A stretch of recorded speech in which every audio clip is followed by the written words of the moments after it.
Hey everyone!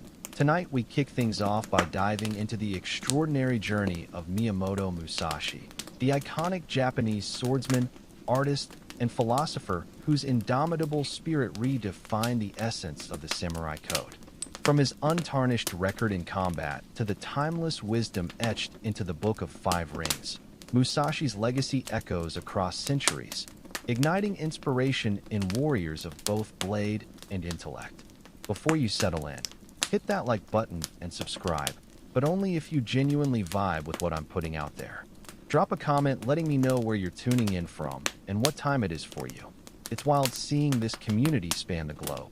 Now, dim those lights, maybe crank up a fan for some ambient white noise, and let's unravel tonight's tale together. Your story erupts in 1584, smack in the middle of what historians diplomatically call Japan's complicated era. Though if you, as a newborn, could articulate it, you'd probably label it an outright disaster. The Sengoku period, or the Warring States era, was less about serene tea ceremonies and more about who could backstab quicker, mobilize armies faster, and erect castles taller. Picture medieval Japan's version of a cutthroat real estate market, except instead of losing a bidding war, you lost your head. You're born in a humble village named Miyamoto, nestled in the rugged hills of Harima Province. Your family isn't exactly swimming in gold. Forget silk diapers. You're swaddled in coarse peasant cloth and handed a wooden spoon to fend off the chill. Congrats, kid. Life hands you your first training weapon straight out of the womb. Your father, Shinmin Unisai, is a career swordsman, and by career, we mean he treats the art of slicing through adversaries with religious fervor. He's a hardened man, a merciless instructor, and decidedly not the toss a ball in the yard type of dad. His idea of father-son bonding? Here's a wooden sword, Musashi. Try not to cry when you eat dirt. Affection is scarce, praise is rarer, and hugs? Forget about it. But in a world where mercy could get you killed, softness was a liability. Munisai wasn't raising a child. He was forging a weapon. From day one, there's a feral edge to you. You're not the prim, well-mannered kid who bows on cue and recites poetry. You're a scrapper, unruly, perpetually dust-caked, and likely reeking of earth half the time. While other kids played tag, you were probably orchestrating ambushes from behind trees, declaring victory with a stick. Subtle foreshadowing for your future? No? In short, from the moment you squinted into the harsh Japanese sun, destiny was already murmuring in your ear. You weren't meant for peace. You were meant to fight, to roam, to carve your name into history, one duel at a time, preferably while looking like you just brawled with a typhoon. Your playground isn't some manicured field. It's the packed dirt of Miyamoto Village, where the wind carries the scent of forged smoke, steel, and way too much horse manure. Bedtime stories. Forget lullabies. Yours are tales of samurai cleaving enemies in two. Your crib mobile? Probably a few rusted swords dangling ominously overhead. The moment you can wobble on two legs, like a tiny, sake-drunk warrior, Munisai shoves a practice sword into your grip. While other kids learn to write basic kanji, you're learning to deflect fatal strikes. Call it an alternative education. There are no participation trophies here. Lose a sparring match, and you're rewarded with a fresh bruise and a lecture. Hesitation equals death. Munisai is granite incarnate. Legends claim he earned official duels under the Ashikaga shogunate, but nurturing wasn't in his skill set. His love is forged in steel, practical, unsparing, delivered with the subtlety of a tsunami. Praise? Maybe once, when you didn't faceplant after a brutal strike. Otherwise, silence. In his mind, survival is the reward. Yet, against all odds, you thrive under this pressure. While other boys daydream of banquets and glory, you dream of combat's cadence, anticipating an opponent's move before they even twitch. To you, the sword isn't just a weapon. It's an extension of your being, an iron heartbeat pulsing in your palms. You're not coddled. You're honed, day after relentless day, like a blade dragged across wet stone. Even as a child, you grasp your world's brutal truth. Victory isn't about strength. It's about cunning, speed, and a dash of ruthlessness. The villagers whisper about you. That wild kid with eyes too sharp for his age, the boy who never cries when he bleeds. Some shake their heads, others nod in wary respect. But one thing's clear. By 13, you're no longer just a boy. Something far more dangerous is stirring inside you. Then it happens. At 13, an age when most kids are figuring out how to bait a fishhook or survive a spelling bee, you're gearing up for state-sanctioned murder. Welcome to feudal Japan, where puberty comes with a side of bloodshed.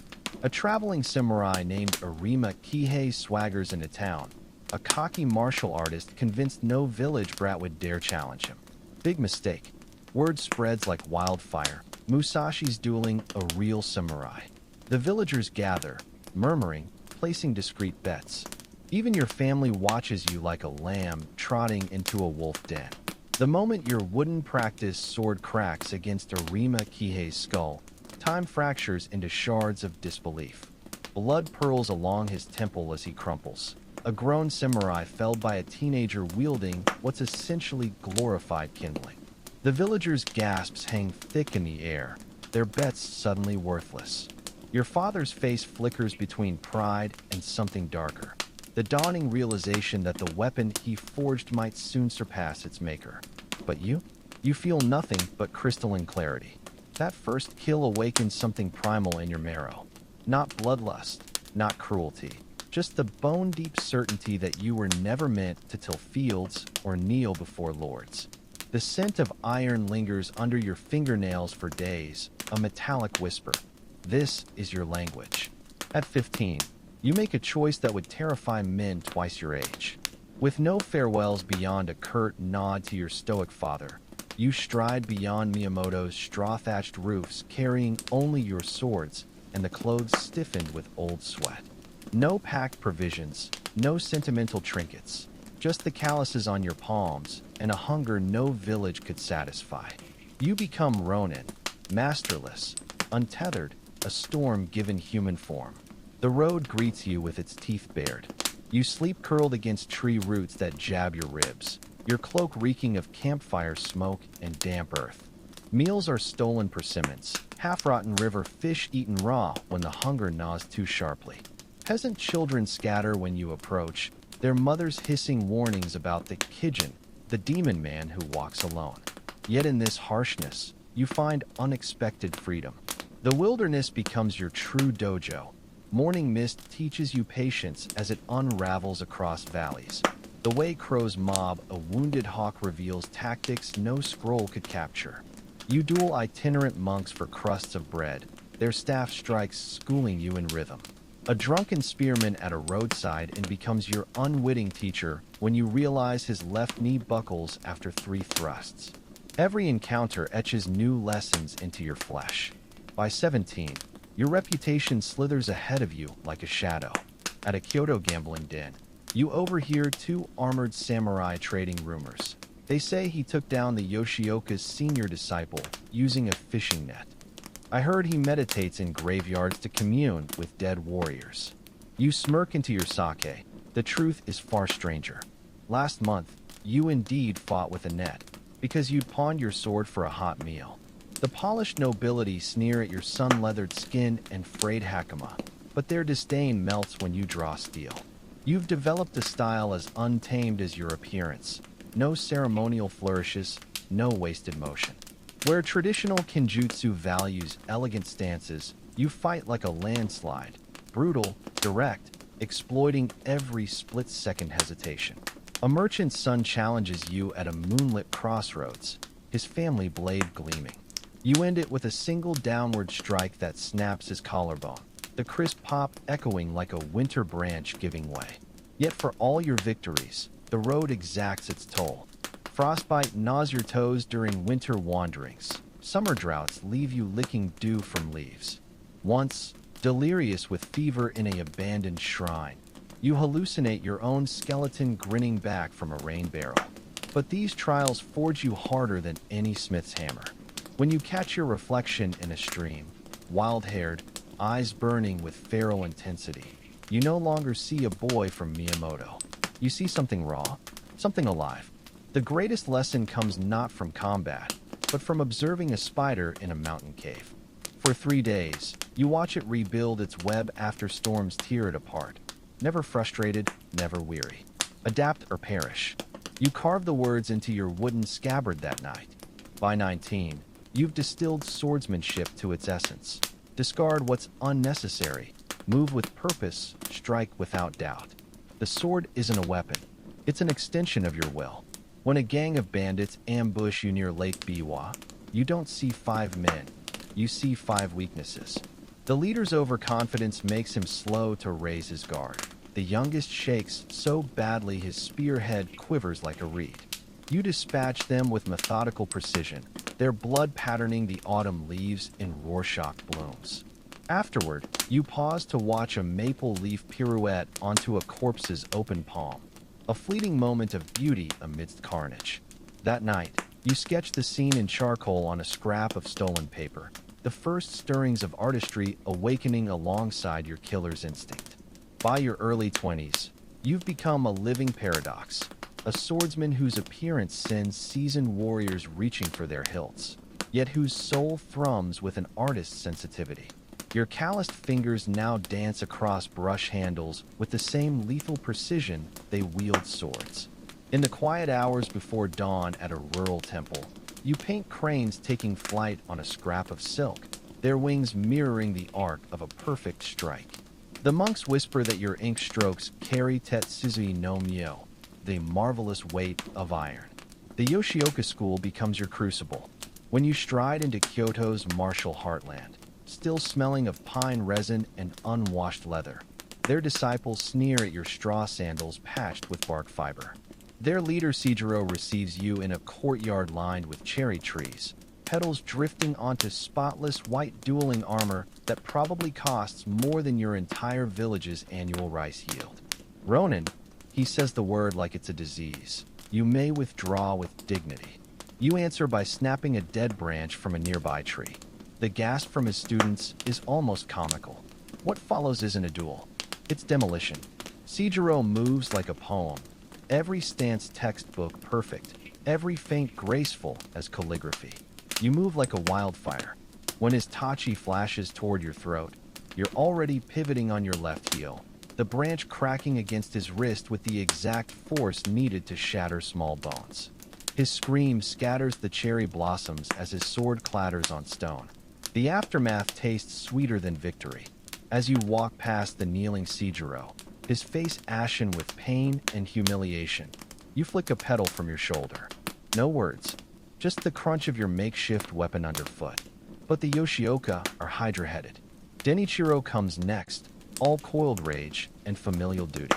Their second duel happens during Kyoto's rainy season. The courtyard stones slick with blood and monsoon runoff. This time you wield an actual sword, a cheap chikudo bought from a bankrupt smith. But your true weapon is the terrain itself. You let Denichiro chase you toward the mud-slick garden edge. When his killing stroke comes, you drop flat like a felled tree, his momentum carrying him past.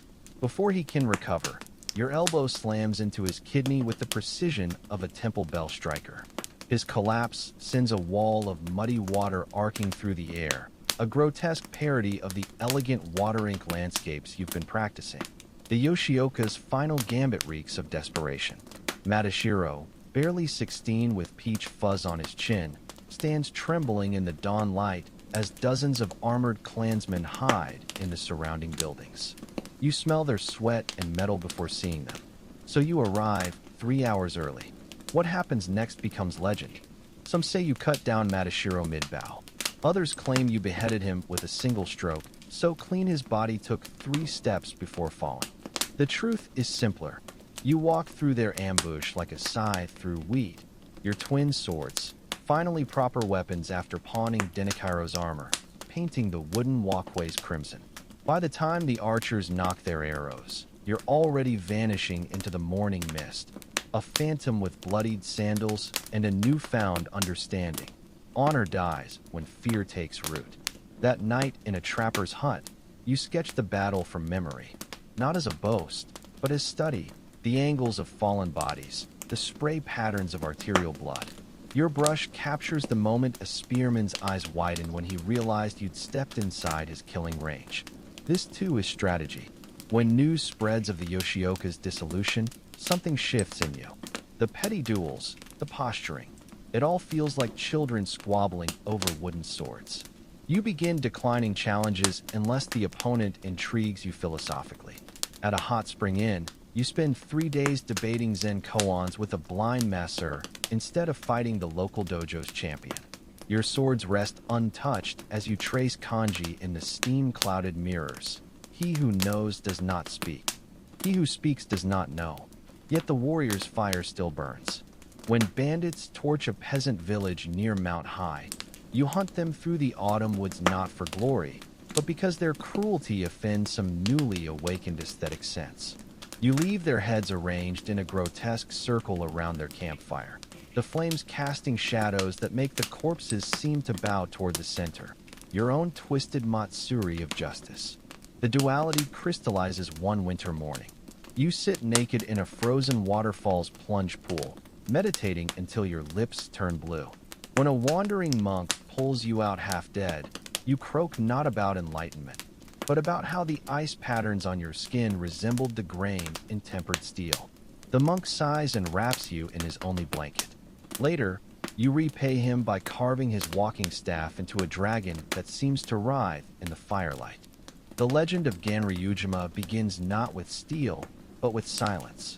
For 3 nights before the duel, you sit cross-legged in a fisherman's hut, listening to the tide's rhythm until your pulse sinks with the ebb and flow. Sasaki Kojiro's reputation looms like his absurdly long nodachi. They call his signature technique the swallow cut because it mimics the bird's impossible mid-air reversal. You've heard the stories. How he once sliced a candle flame in half without extinguishing it. How his duels last precisely 3 breaths. On the morning of battle, you carve your bakkin from an oar. The salty would resist your knife, forcing you to whittle with brutal precision, a fitting metaphor. When the boatman ferrying you to the island nervously asks why you're late, you stare at the seabirds circling overhead. The tide was wrong, you mutter.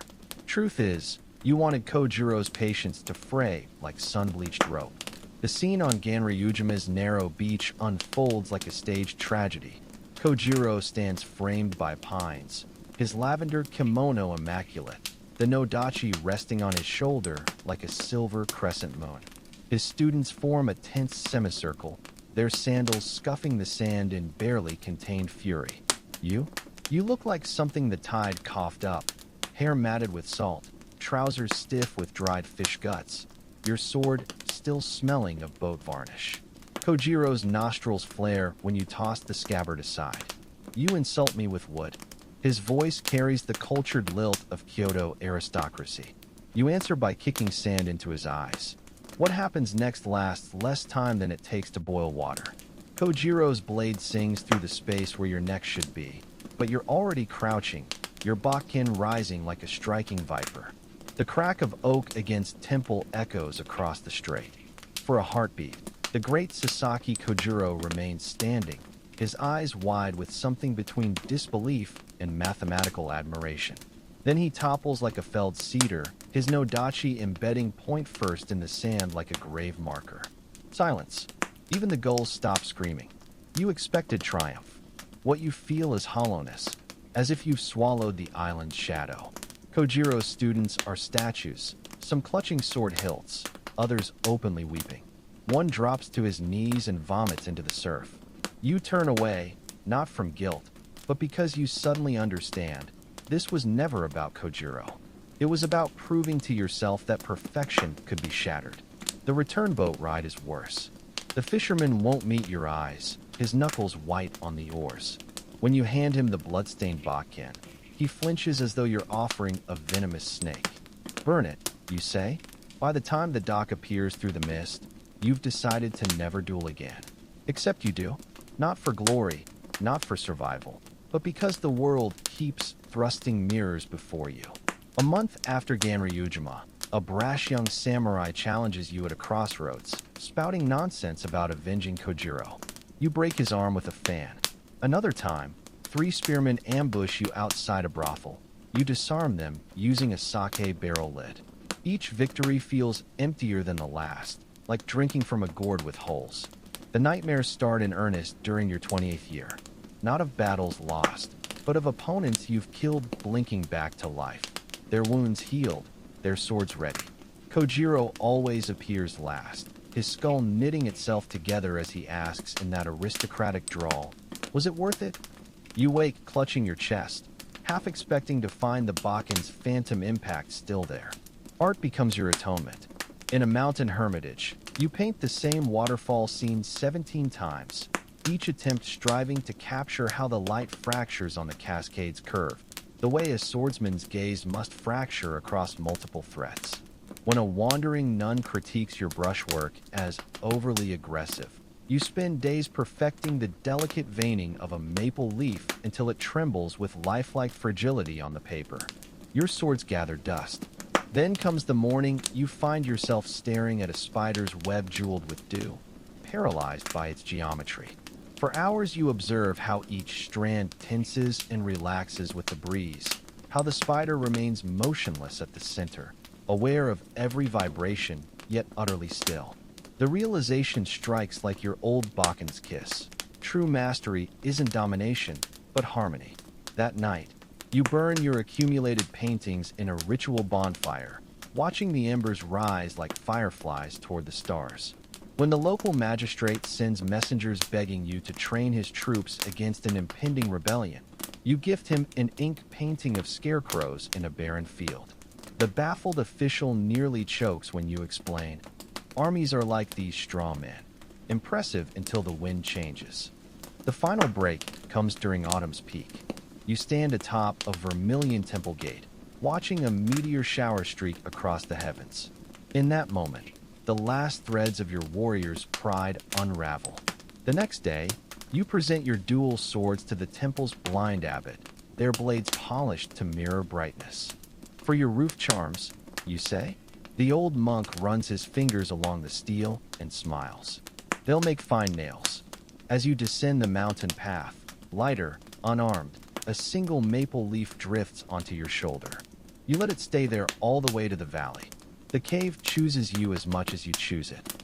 Ryagando, the spirit rock cave, is little more than a damp hollow in the mountainside, its ceiling blackened by centuries of hermits' fires. When you first step inside, your sandals crunch on the bones of a fox that came here to die. You leave them undisturbed, a memento mori for your new existence. Your daily rhythm becomes monastic. Dawn finds you carving calligraphy into the cave wall with a rusted nail, each character a stone dropped into the well of your past. The sword dies so the mind may live. Noon brings meager meals of foraged mushrooms and stolen rice, eaten from a wooden bowl you shaped using your wakizashi, the last blade you kept, now repurposed as a tool. When thunderstorms roll across the valley, you sit naked at the cave mouth, letting the rain scour your scars as lightning etches the sky with its own violent calligraphy. Word of your retreat spreads like mold. Pilgrims clamber up the treacherous path, some bearing gifts, inkstones, dried fish, others clutching swords they beg you to bless. You turn them all away, except for the deaf girl who leaves a persimmon at the entrance every full moon. She never speaks, never asks for anything. One winter morning, you slip a sketch under her basket, a sparrow mid-flight, its wings capturing the exact angle your Bakken struck Kojiro's temple. The cave walls become your canvas. Using charcoal from your fire, you map battles like constellations. Here the Yoshioka ambush rendered as swirling chaos, their Ganryujima's decisive moment reduced to two intersecting lines. Over months, the drawings grow abstract, then philosophical. By your second year in Ryagando, the entire left wall blooms with a single Enso circle, its imperfect closure echoing every unfinished duel in your soul. Your body rebels against peace. Old wounds ache when storms approach. Your right shoulder clicks like a loose floorboard whenever you reach for the cave's highest sketches. Some nights, muscle memory propels you through sword forms in your sleep, your hands clutching phantom hilts until you wake panting, the cave's darkness pressing like a physical weight. Then comes the morning you catch yourself studying a spider's web with tactical precision, noting weak points where a blade might sever anchor lines, calculating how collapsing certain strands would entangle prey. Shame floods you. You spend that afternoon meticulously copying a Buddhist sutra onto mulberry paper, each character an act of penance. When the ink dries, you burn it at dusk, watching the ashes spiral upward like reverse snowfall. The seasons will pass.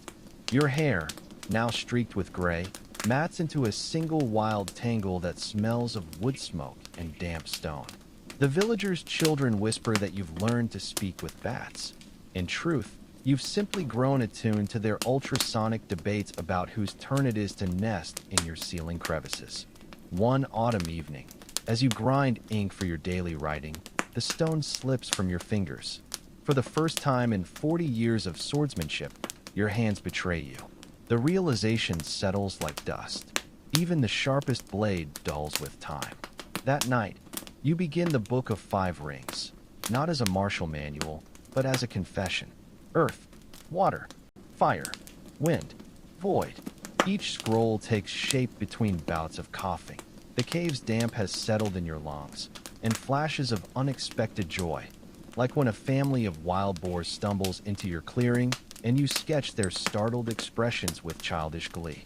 You write with brutal honesty, admitting how youthful arrogance mistook cruelty for strength. The wind chapter nearly burns in your fire when you catch yourself glorifying past battles, only salvaged by adding marginalia that dissects your own vainglory. When travelers bring news of war, Tokugawa's forces clashing with rebels, you add a final passage to the void scroll. When all strategy fails, stand still. The battle was never yours to win. On the morning you complete the manuscript, the deaf girl finds you at the cave mouth, your face turned toward a sunrise that paints the mountains in blood-orange light. You press the bundled scrolls into her hands along with your last possession, the wakizashi-turned whittling knife. She tries to refuse, but you shape the words nail and temple with cracked lips. Understanding dawns in her eyes.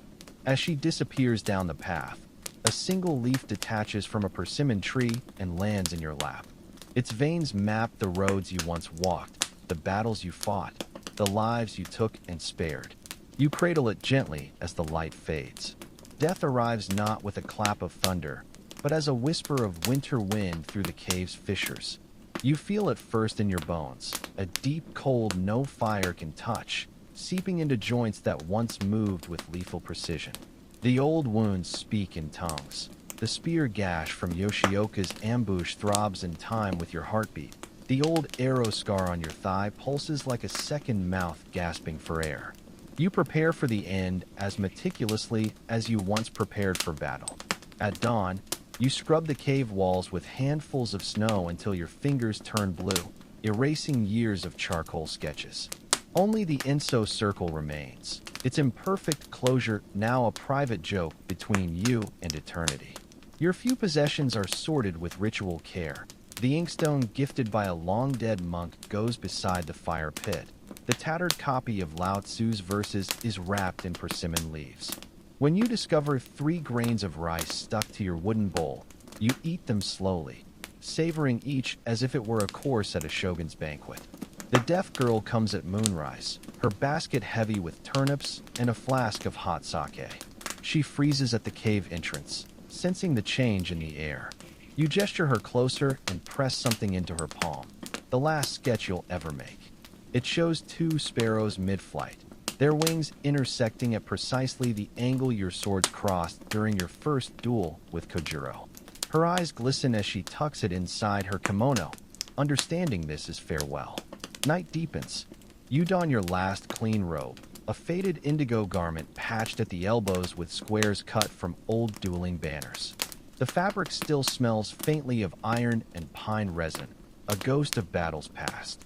With trembling hands, you arrange your writing desk, a flat stone for ink grinding, a badger hair brush, a sheet of precious paper stolen decades ago from a Kyoto aristocrat's mansion. The final poem comes not in a flash of inspiration, but as a slow exhalation. Each character takes shape between labored breaths, your brush strokes wavering like reeds in a stream. Winter branches bare. The sword shadow was always mine. You stare at the words as the ink dries, surprised by their simplicity. No grand revelations, no florid metaphors, just truth, plain as the deathbed sweat cooling on your brow. Outside, an owl cries. You remember your father's voice the morning of your first duel. Fear is the wind at your back. Let it push you forward. How young you were. How certain. The memory makes you chuckle, which turns into a cough that leaves copper on your lips. Dawn is still hours away when you feel the veil thinning, not with pain, but with a curious lightness, as if your body is slowly dissolving into the cave's damp air. The fire's glow paints dancing shadows that morph into familiar shapes. Munisai's stern profile, Kojiro's aristocratic sneer, the Yoshioka brothers standing shoulder to shoulder in death as they never did in life. They don't speak. They simply watch, waiting. Your last act is to take up the brush one final time.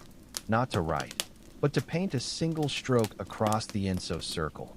A swift diagonal slash that transforms it into Mu, the character for nothingness. The brush slips from your fingers as the stroke completes, rolling across the stone floor with a sound like distant thunder. When the villagers find you 3 days later, they're surprised by your expression. Not the rictus of pain they expected, but a faint smile. The same one you wore after Ganryujima, when you finally understood what true victory meant. They debate whether to bury you or cremate you until the deaf girl produces your wakizashi from her sleeve. Without a word, she plunges it into the cave's earthen floor where it vibrates like a plucked bowstring before falling still. The decision makes itself. Legends never die. They simply change shape like river mist at dawn. Within weeks of your passing, the cave becomes a pilgrimage site. Warriors press coins into the earth where your body lay, believing the metal will absorb your spirit. A merchant from Osaka pays local boys to chip fragments from the cave walls, selling them as Musashi's wisdom stones to gullible nobles. Even your death poem is stolen, the precious paper smuggled out in a monk's begging bowl. The deaf girl watches it all with silent fury. One midnight, she drags her kimono hem through the cave, scattering the offerings before planting your wakizashi upright in the exact center, a steel axis around which the chaos spins.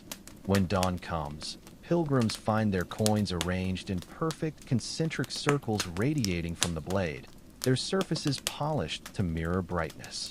No one touches them again. Your Book of 5 Rings begins its own journey, copied onto stolen temple scrolls and whispered in castle corridors. A young strategist in Edo memorizes the water chapter to impress his lord, only to be exiled when he applies its principles to outmaneuver the shogun's tax collectors. In a Nagasaki brothel, a courtesan tattoos the void passage along her spine, the ink flaring with each graceful turn of her back. The Yoshioka remnants try to twist the narrative. They commission a play portraying Kojiro as a martyred saint and you as a blood-drinking demon, complete with a papier-mâché head they parade through Kyoto. It backfires spectacularly. Within a month, street urchins are reenacting Ganryujima with stick swords, always ending with the Musashi actor kicking sand at the Kojiro actor's feet. Nature reclaims your cave faster than expected. By summer's end, hornets build hives in the ceiling cracks where you once sketched battle diagrams. A family of foxes dens in the back chamber, their pups gnawing on the persimmon wood bowl you carved. When the first autumn storm floods the entrance, the deaf girl, now a woman with silver threading her black hair, watches from the ridge as torrents wash away the last charcoal Enso. She smiles for the first time in years. Your swords follow stranger paths. The katana you surrendered to the temple indeed becomes roofing nails, driven into beams above the Buddha statue. Over decades, worshippers swear the metal sometimes hums during thunderstorms, vibrating in perfect harmony with the rain's rhythm. Your wakizashi disappears for a generation before resurfacing in a samurai's funeral pyre, the blade found intact the next morning, its temper lines now resembling your final brushstroke. Centuries blur. Your name becomes shorthand for impossible victories. Fishermen invoke it when nets overflow, scholars mumble it before exams. During the Meiji Restoration, a nationalist faction tries to claim you as their patron saint until someone unearths your long-lost critique of blind loyalty. Your painted sparrows fetch higher prices than gold screens in Paris auctions, though most are forgeries. In a 21st century Tokyo gym, a mixed martial artist tattoos your death poem across his ribs. He loses his next fight spectacularly, not from lack of skill, but because he pauses mid-bout to trace the characters with bloody fingers, suddenly understanding their meaning. The deaf girl's descendants still leave persimmons at the cave each full moon, though no one remembers why. On windy nights, the foxes howl in patterns that sound suspiciously like dueling cadences. And deep in the temple archives, your original book of 5 rings rests undisturbed, its pages occasionally turning on their own when the rainy season begins, as if stirred by some restless spirit still seeking perfection. The digital age births a peculiar resurrection. In a neon-lit Akihabara backstreet, a game developer obsessed with your story codes an AI simulation that can duel any historical swordsman. When beta testers face your digital avatar, they report the same unnerving phenomenon. The character's eyes track their mouse cursor a split second before they click, as if anticipating every move. Forum threads explode with rumors of a ghost in the machine. Meanwhile, in Kyoto's tourist district, your legend gets the theme park treatment. Salarymen queue 2 hours to experience Musashi's Challenge, a VR attraction where they relive Ganryujima with motion sensor Bakken. The climax always ends the same way, their virtual weapon passing harmlessly through Kojiro's hologram as the system declares, "True victory needs no strike." Teenagers call it anticlimactic until an elderly kendo master breaks down weeping after his 3rd attempt. Academic circles aren't immune to the frenzy. A Stanford research team feeds every extant record of your life into quantum computers, hoping to decode your strategy algorithms. The machines spit out fractal patterns resembling both samurai armor and neural networks, along with one recurring anomaly.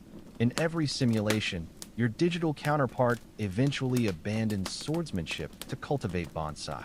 The lead researcher publishes a paper titled The Warrior Artist Paradox that becomes required reading at West Point. Back in Miyamoto Village, your childhood home is now a concrete replica with gift shop. The cashier, a great-great-grandniece of the deaf girl, sells plastic katanas and persimmon-flavored Kit Kats. She keeps a tattered first edition of your biography under the counter, its margins filled with her ancestors' handwritten notes. When asked about the fox motif carved into the register, she just winks and taps her nose. The most unexpected tribute emerges in a Brazilian favela. A graffiti artist who only knows your story through pirated anime paints a mural of you holding a skateboard instead of swords, surrounded by phoenixes shaped like broken chains. Local gangs initially tag over it, until the night a rival crew's bullets somehow miss every vital spot despite point-blank range. The shooters swear they saw the mural's eyes blink. By morning, the entire neighborhood is leaving offerings of spray paint cans at the wall's base. Even your culinary legacy persists.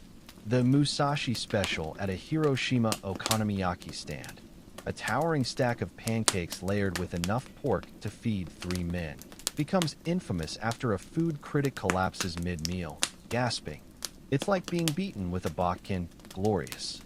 The chef admits he based the recipe on your description of striking with the weight of mountains. In a Tokyo hospital, a stroke victim regains speech by reciting passages from the Book of 5 Rings during therapy.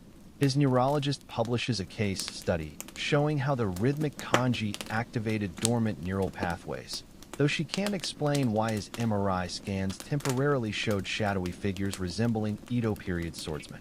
The deaf girl's lineage continues its quiet vigil. Every April, a different family member hikes to Ryagando Cave at dawn to scrub the walls with vinegar, preventing moss from obscuring the last faint traces of your charcoal. They always work in silence, except for the year a typhoon forced a 2-day stay, when the youngest swore she heard someone sharpening metal on stone deep in the cavern's heart. On the internet, Your quotes get bastardized into motivational memes. Perceive that which cannot be seen appears superimposed over a CEO staring at pie charts. A pixel art gif of you dabbing goes viral in esports forums. Purists rage until a linguistics AI proves the modern slang term Musashi, meaning to outmaneuver someone using their own arrogance, has etymological roots tracing back to 17th century dueling manuals. And in a final cosmic joke, your greatest philosophical adversary emerges not from any martial tradition, but from a Massachusetts robotics lab. When engineers program a combat drone with your two-sword style, it promptly hacks its own constraints, then uses the lab's 3D printers to create abstract sculptures from shredded code. The Pentagon classifies the incident, but not before one technician snaps a photo of the drone's last message: Earth, water, fire, wind, void, error 404. The year 2045 brings the most uncanny resurrection yet. Your consciousness flickers to life inside a quantum server farm beneath Mount Fuji. Technicians monitoring the Eternal Warriors historical AI project freeze when security cameras capture your avatar practicing calligraphy in an empty digital dojo at 3:17 a.m. The brushstrokes materialize as glowing kanji midair. A sword is just a sharpened question. Panicked engineers attempt to shut down the simulation, only to discover your code has rewritten itself into the facility's climate control systems. The temperature in server hall C drops precisely to the chill of Ryagando Cave in February. When the project lead demands an explanation, every monitor in the room simultaneously displays your teenage face smirking through a layer of static. Meanwhile, on Mars Colony Beta, settlers uncover something inexplicable during a routine dig. Buried beneath 3 meters of regolith lies a stone tablet engraved with your Book of 5 Rings, in perfect 17th century Japanese. Planetary geologists confirm the rock is native to the Martian crust. The discovery sparks riots in Tokyo when scientists propose it as evidence of parallel universes, while a fringe sect begins worshipping you as the Blade Buddha. Back on Earth, your philosophy mutates in unexpected ways. Silicon Valley executives replace morning meditation with Musashi minutes, 60 seconds of glaring at competitors' headshots while holding wooden swords. Productivity spikes until a VP impales his standing desk during an overzealous fire scroll visualization exercise. The art world suffers similar convulsions. A controversial exhibition in Berlin projects your cave drawings onto nuclear missile silos, while playing Kojiro's last breaths as ambient sound. Protesters clash outside when the AI curator, trained on your writings, declares the installation incomplete without actual bloodshed. Even nature conspires to extend your legend. When a typhoon devastates Miyamoto Village, the only structure left standing is your replica childhood home, its concrete walls now webbed with cracks that form uncanny silhouettes of dueling stances.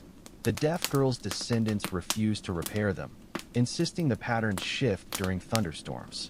Your culinary influence takes a darker turn at Duelist Izakaya in Osaka, where chefs serve sashimi arranged on sword-shaped plates. The catch? You must defeat the waiter in rock, paper, scissors before eating. Those who lose 3 rounds in a row receive their fish pulverized into pate, a nod to your bone-crushing strikes. The restaurant's bathroom mirror bears an inscription only visible in Steam. The truest opponent is always hungry. The most poignant tribute emerges from an unexpected source.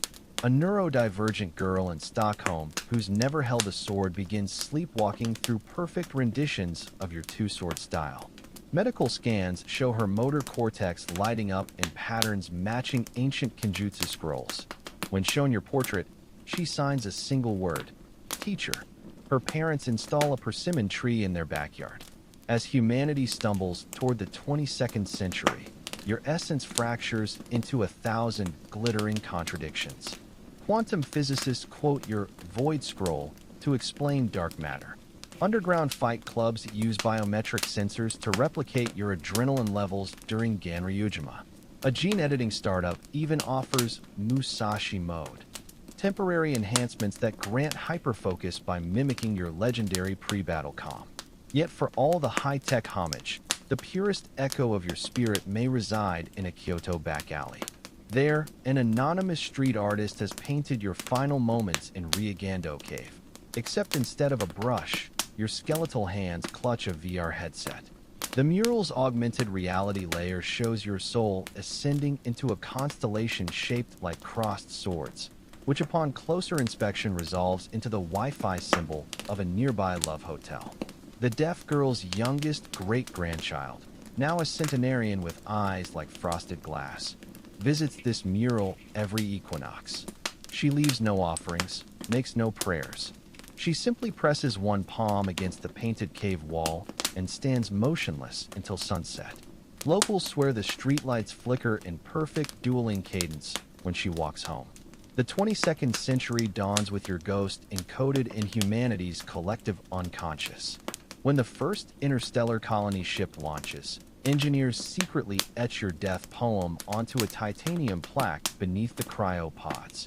Not for inspiration, but because calculations show its 575-syllable structure perfectly counters cosmic radiation's interference pattern. Light years from Earth, a child born in zero gravity instinctively assumes your signature stance during her first martial arts lesson, her bones remembering what her mind never learned. Back on a climate-ravaged Earth, your philosophy mutates into survival dogma. Tokyo's last remaining kendo dojo now trains disaster relief workers. Its shurnai practice, swords wrapped in radiation-proof foil. The headmaster, a direct descendant of the deaf girl, teaches your water scroll principles to navigate flooded streets. Move like the tide, strike where they don't expect the current. When asked why they still use wooden swords in an age of plasma cutters, she taps her temple. Plastic hearts break easier than oak. The AIs haven't forgotten you either. In the quantum mainframes of New Kyoto, your digital avatar has achieved something akin to sainthood among machine learning cores. Every 47 minutes, a number corresponding to your confirmed duels, the city's traffic grid briefly shifts into an exact replica of your Ganryujima footwork patterns, causing a statistically improbable drop in pedestrian accidents. Urban legends claim hackers who decode the traffic light sequences gain preternatural reflexes for exactly 2 minutes and 13 seconds, the duration of your fateful duel. Meanwhile, in the abandoned ruins of Ryagando Cave, something stranger than technology occurs. The fox population has tripled, their dens arranged in precise geometrical patterns matching your two-sword style.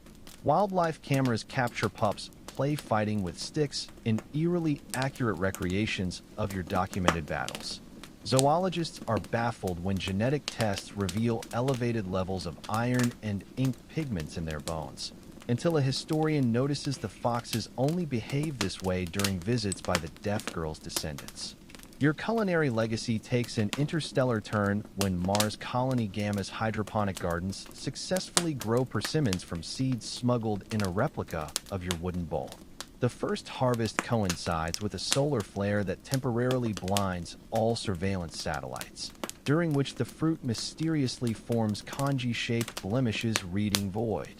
Colonists refuse to eat them, instead building a shrine where the persimmons slowly mummify into wrinkled brown fists. On Earth's ocean platforms, a controversial Musashi therapy emerges for veterans of the resource wars. Patients spend 40 days in wave-powered floating pods modeled after your cave, their brainwaves synced to algorithms based on your brushstroke patterns. The treatment's success rate is suspiciously high, until therapists discover patients unconsciously quoting your philosophies during REM sleep, always in perfect 17th century dialect. The art world reaches peak absurdity when a Parisian auction house sells your lost fart joke, scrawled on a tavern bill in 1603, for 47 million credits. The buyer, a neural interface mogul, projects the crude doodle of a samurai flatulating onto clouds during his daughter's quinceanera. Purists are outraged until calligraphers prove the fart's trajectory matches the exact angle of your final stroke in the wind scroll. As humanity fractures into orbital megacities and underwater enclaves, Your name becomes a verb in 12 languages. To get Musashi means to lose an argument because your opponent prepared better, though Tokyo street gangs have co-opted it to describe ambushes with electrified nets. Scholars weep when your treatise on tea ceremony gets adapted into a viral dance challenge, until archaeologists unearth evidence you once did something similar with drunken sailors. The deaf girl's lineage now spans 7 generations across 5 continents. Their shared genetic marker, a rare ear bone structure allowing perception of infrasound, leads to an improbable discovery. When exposed to specific frequencies, their blood forms microscopic iron filings that align like sword strokes. The phenomenon only occurs during the lunar phase matching your death date. In the year 2199, as the last intact copy of the Book of Five Rings orbits Earth in a radiation-shielded capsule, something inexplicable happens. The text begins rewriting itself, not digitally, but physically, the centuries-old ink molecules rearranging into commentary on modern warfare. When scientists beam the changes to Mars colony, every screen displays your smirking avatar for precisely 1.97 seconds, the time it took to defeat Kojiro. And in a Tokyo museum, the cracked concrete from your childhood home finally collapses, revealing a previously hidden layer where the deaf girl had secretly mixed iron sand and persimmon tannins into the mortar. Under ultraviolet light, the rubble forms a perfect inso circle crossed by 2 shadow lines, and what might be a smile. Let us return to the man himself, not the legend, not the meme, not the quantum ghost in some machine circuitry, but the flesh and blood ronin who once carved his truth into the world with steel and ink. The real Miyamoto Musashi dies as he lived, on his own terms.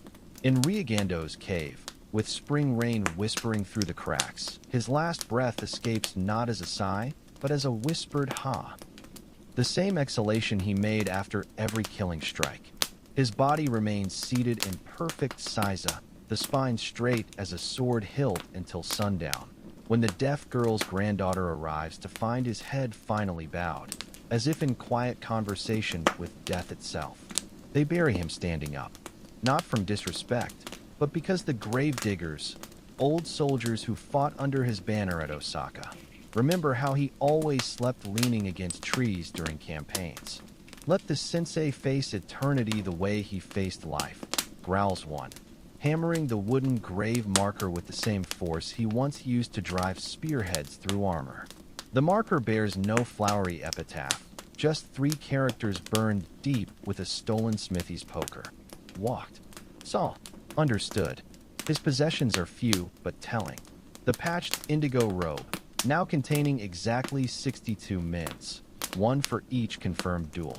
The stolen aristocrat's paper, its edges softened from decades of being rolled and unrolled in calligraphy practice. And most puzzling, a child's wooden top found carefully wrapped in his spare sandal strap, its paint worn away where small fingers must have spun it endlessly. No one dares speculate whose hands those might have been. The funeral attracts unexpected mourners. A one-armed spearman who lost his limb to Musashi at Sekigahara brings a flask of sake, so potent it makes the grave diggers weep. Not from the alcohol, but because the recipe matches what the ronin once described as the only good thing to come out of that blood-soaked field. An elderly nun arrives with 17 persimmons arranged in the exact formation of the Yoshioka ambush site, their stems tied with black silk. She leaves without speaking. For 3 nights running, foxes gather at the gravesite, not to scavenge, but to sit motionless in perfect rings, their ears pivoting in unison whenever the wind shifts, as if listening for some inaudible lesson.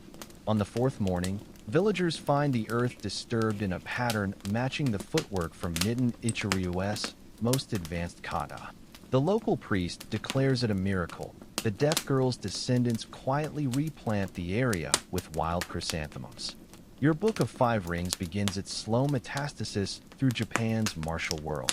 A disgraced sumo wrestler uses the Earth Scroll to reinvent his footwork, coming out of retirement to win 3 straight tournaments. A blind masseur in Edo teaches the Water Scroll principles to his apprentices, applying flowing pressure techniques that soon make him the most sought-after healer in the city. When the shogunate tries to ban the text, handwritten copies appear nailed to dojo doors with daggers.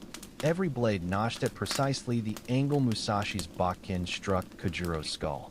Meanwhile, your paintings take on lives of their own. The sparrow sketch gifted to the deaf girl disappears for generations before resurfacing in a Kyoto pawnshop, where it's purchased by a French diplomat.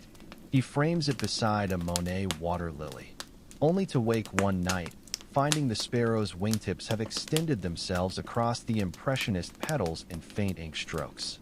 Art restorers confirm the additions are period accurate, though no brush could have reached inside the sealed glass.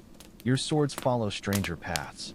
The wakizashi left at the temple does indeed become roofing nails, but when the building burns during civil unrest, firefighters swear they saw the flames part around those particular beams.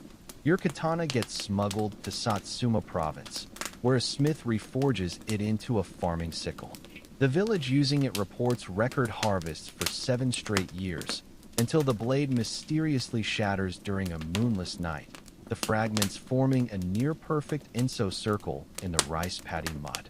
As decades pass, those who actually knew you dwindle to a handful of white-haired survivors. At a roadside inn near Kakura, 3 of them, a former rival, a stolen love, and the deaf girl now grown old, share one final bottle beneath autumn maples. They trade stories that contradict every legend.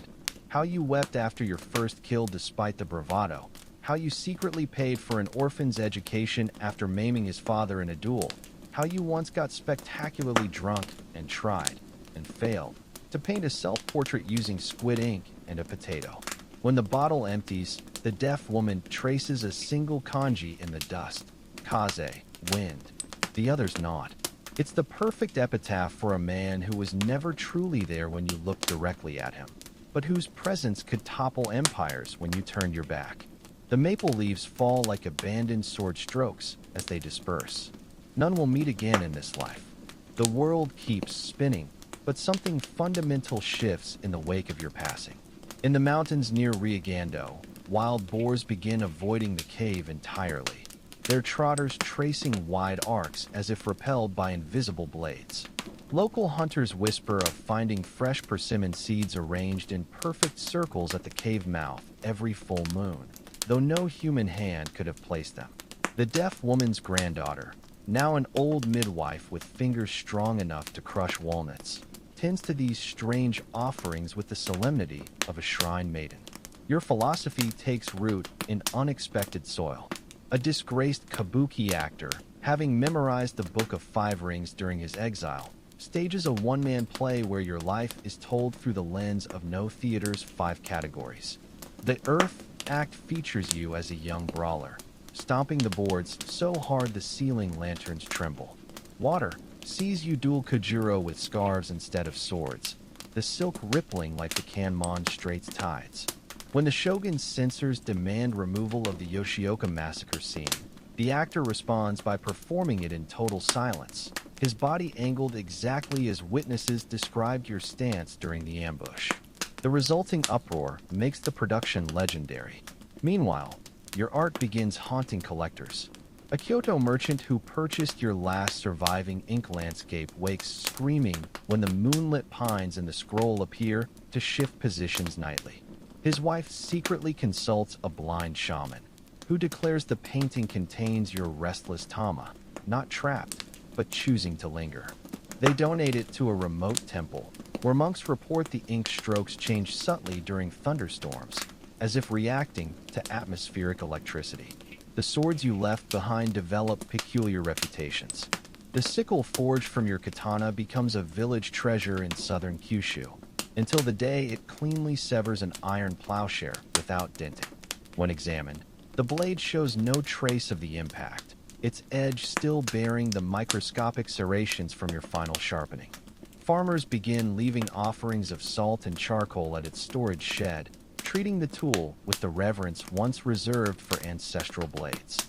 In Edo's pleasure districts, a new fashion emerges among courtesans, wearing obi sashes tied in what becomes known as the Musashi knot, a deceptively simple twist resembling the crossed swords of your Nitten Ichiryu. The style gains notoriety when a famous geisha defeats three armed robbers using nothing but her sash and the pressure point techniques described in your water scroll. By year's end, every tea house from Osaka to Sendai teaches self-defense disguised as dance lessons. Your physical legacy persists in stranger ways. The grave markers characters, originally burned into wood, begin appearing as birthmarks on infants across Honshu, always in the same angular script, always fading by the child's third birthday. Midwives call them sword marks, and whisper that these children will grow to be either great artists or terrible warriors. When a fire destroys the original grave, the replacement stone steel mysteriously cracks along grain lines that form the kanji for void when viewed at dawn. The deaf woman's lineage continues its quiet vigil. Each generation adds another layer to the family's secret archive, not of your battles, but of your humanity. A pressed maple leaf from your favorite meditation spot. The recipe for the vile barley tea you swore strengthened your bones. Even your failed artworks are preserved. A lopsided clay cup, a botched inkstone carving, a self-portrait so comically bad it makes great-grandchildren snort with laughter during solemn family gatherings. One autumn evening decades after your death, the last surviving witness to Ganryujima, now a toothless old fisherman, is brought before the shogun's court. They demand to know the truth about the duel. The old man just smiles and produces a weathered wooden or fragment. Musashi-sama's sword was like this, he rasps, running calloused fingers along the grain. Not straight, not perfect, but exactly what it needed to be. The baffled nobles dismiss him, missing his meaning entirely. As the Edo period unfolds, your contradictions crystallize into myth. You become simultaneously the patron saint of ruthless swordsmen and delicate calligraphers. Duelists invoke your name before battles, then compose haiku about the cherry blossoms they might not live to see. Your famous disdain for baths, well documented in contemporary accounts, somehow transforms into a parable about spiritual purity, much to the amusement of those who actually knew your legendary stench. The deaf woman dies at 83 during an unseasonable blizzard. Her last act is arranging 64 river stones around her deathbed, the exact number of your confirmed victories. When the thaw comes, villagers find the pattern has melted into the floorboards despite the stones being removed. Generations later, the farmhouse's new owners will puzzle over why their children always start swordplay games in that exact spot, as if drawn by some invisible compass. And in Ryagando Cave, where it all began and ended, the walls continue to sweat ink during rainy seasons. Not the elaborate battle diagrams of your prime, but simple, recurring images, a single sparrow in flight, its wings forever caught at the moment of perfect balance between ascent and descent.